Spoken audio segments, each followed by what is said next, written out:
अस्सलाम वालेकुम dear students, 9th class maths में exercise 1.4 question number 6 last question है इस एक्सरसाइज का।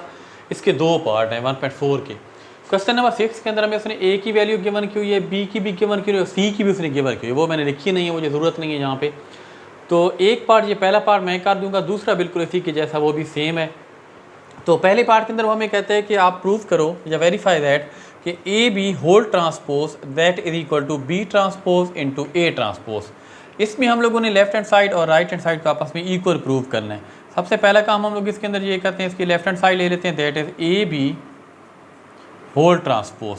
ए बी होल ट्रांसपोज हम लोगों ने निकालना है। पहला आप ये करें कि चूंकि ब्रैकेट के अंदर जो चीज़ पड़ी हुई है ना ए बी, ये होगा तो ट्रांसपोज उसका निकल सकता है, इसलिए सबसे पहले हम लोग ए बी निकालेंगे। ए बी निकालने का मतलब है कि ए को और बी को ना हम लोग पहले मल्टीप्लाई करवा देंगे। इन दोनों का जो आंसर आएगा ना ए बी का, उसका हम लोग ट्रांसपोज लेंगे। मैं इसके अंदर दोनों वैल्यूज लिख देता हूँ। यहाँ पे ए वाली वैल्यू लिखूंगा पहले, -1, 3, 2 एंड 0। फिर बी की वैल्यू 1, 2, -3 एंड -5, 1, 2, -3 एंड -5। इन दोनों को हम लोग सिंपल मल्टीप्लाई करवा देते हैं। जो मल्टीप्लिकेशन करूँ ना, फर्स्ट रो फर्स्ट कॉलम, इस रो को पहले इस कॉलम से मल्टीप्लाई करवाएंगे। -1 मल्टीप्लाई 1 प्लस 3 मल्टीप्लाई -3। फिर इस फर्स्ट रो को सेकंड कॉलम से -1 मल्टीप्लाई 2 प्लस 3 मल्टीप्लाई -5। अब सेकंड रो पे आ जाए, second row first column 2 multiply 1 0 multiply -3। अब इस सेकंड रो को सेकंड कॉलम से मल्टीप्लाई करवाएंगे। 2 को 2 के साथ करवाएंगे, पहला डिजिट पहले के साथ, और दूसरा डिजिट 0 को ना इसके दूसरे के साथ मल्टीप्लाई करवा देंगे -5 के साथ। इसको सिंप्लीफाई कर लेते हैं।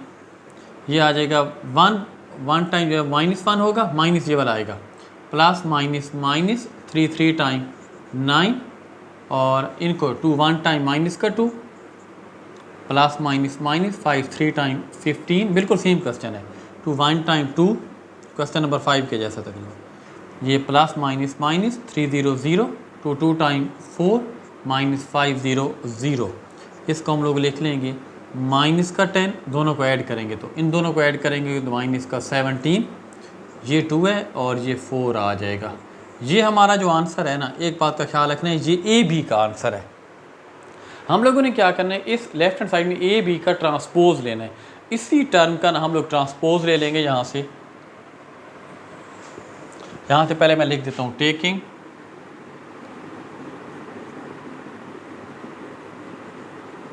ट्रांसपोज लेने का मैंने आप लोगों को पहले मेथड क्लियर किया हुआ है। ट्रांसपोज जब लेंगे तो जो फर्स्ट रो है ना, जो ए बी होल ट्रांसपोज को मैं लिखूंगा A B whole transpose that is equal to, जो फर्स्ट रो है ना वो फर्स्ट कॉलम बन जाएगी। -10 और -17 जी आपकी पहली रो है, इसको मैं कॉलम में लिख दूंगा -10 और -17। जो सेकंड रो है ना 2 एंड 4, ये सेकंड कॉलम बन जाएगा 2 एंड 4। ये आपका लेफ्ट हैंड साइड का आंसर बनेगा। इसके क्वेश्चन नंबर 1 का नाम देके छोड़ दें। अब आप लोगों ने जो राइट हैंड साइड करनी है ना, राइट हैंड साइड हमारी थी B transpose into A transpose.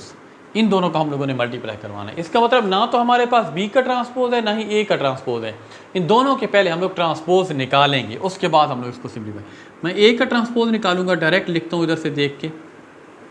ए की वैल्यू देखें, ये है -1 3, ये पहली रो है, इसको मैं पहला फर्स्ट कॉलम बना देता हूँ -1 एंड 3। फिर दूसरी रो पे आ जाए 2 एंड 0, इसको सेकंड कॉलम बना देंगे। इसका ट्रांसपोज निकल आया। इसी के साथ ना हम लोग अब जो है ना वो बी का भी यहीं पे ट्रांसपोज निकाल लेते हैं।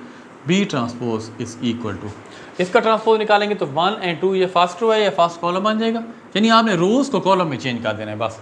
-3 एंड -5, ये दूसरा कॉलम बन जाएगा। ये दोनों निकल आए, ए ट्रांसपोज भी निकल आया, बी ट्रांसपोज भी। अब हम लोगों ने बी ट्रांसपोज ए ट्रांसपोज निकालना है। एक बात का आप लोगों ने बहुत ज़्यादा ख्याल रखना है कि जब बी ट्रांसपोज ए ट्रांसपोज निकाल रहे होंगे तो बी ट्रांसपोज वाली वैल्यू जो है ना, इसकी वैल्यू वो पहले लिखनी है, ए ट्रांसपोज वाली बाद में लिखनी है। अगर ऐसा ना किया तो लेफ्ट राइट साइड इक्वल नहीं आएगी, इसके अंदर गलत आएगा आंसर। पहले मैं बी वाली वैल्यू लिख रहा हूँ और फिर उस ए ट्रांसपोज वाली माइनस, ये पहले बी ट्रांसपोज की वैल्यू है, अब ए ट्रांसपोज की वैल्यू आएगी 3 एंड 0। अब इनको सिंपल मल्टीप्लाई करवा देंगे जैसे हम लोग पहले करवाते हैं। First row first column 1 multiply -1 और -3 मल्टीप्लाई 3। इसको मैंने पहली रो को पहले कॉलम से, अब पहली रो को दूसरे कॉलम से 1 मल्टीप्लाई 2। ये लिखना सेकंड कॉलम के अंदर है, ख्याल रखना इस बात का। -3 मल्टीप्लाई 0। अब सेकंड रो पे आ जाए। Second row first column 2 multiply -1 plus -5 multiply 3। Second row second column 2 multiply 2 plus -5 multiply 0। इनको अब मल्टीप्लाई करवा देते हैं आपस में। -1 1 टाइम 1 होगा, प्लस -3 3 टाइम 9 2 1 टाइम 1 और 3 0 0 प्लस, वैसे आएगा माइनस का प्लस लिख दो, माइनस लिख दो क्योंकि 0 है। प्लस -2 1 टाइम 2 और प्लस -5 3 टाइम 15 2 टाइम 4 और -5 0 0। इसको अगर हम लोग सिंप्लीफाई करें, इन दोनों को ऐड करना पड़ेगा, दोनों माइनस के हैं। माइनस का 10 आ जाएगा, ये 2 का 2 आएगा, इन दोनों को ऐड करेंगे तो माइनस का 17 आ जाएगा। माइनस आएगा दोनों के साथ माइनस है तो आंसर में भी माइनस आएगा। ये इसका 4 का 4 आ जाएगा। अब आप लोग इसको इक्वेशन नंबर 2 को देख लो, ये राइट हैंड साइड का आंसर है, और लेफ्ट साइड वाला देखो तो ये आ जाएगा। दोनों साइड यहाँ आपस में इक्वल हैं, आप बेशक लिख दें हैंस प्रूव्ड। ठीक है, इसका दूसरा पार्ट बिल्कुल सेम मेथड से, वो भी आप लोगों ने कर लेना है, और इसमें आपको बी और सी की वैल्यू लेनी पड़ेगी। ठीक है।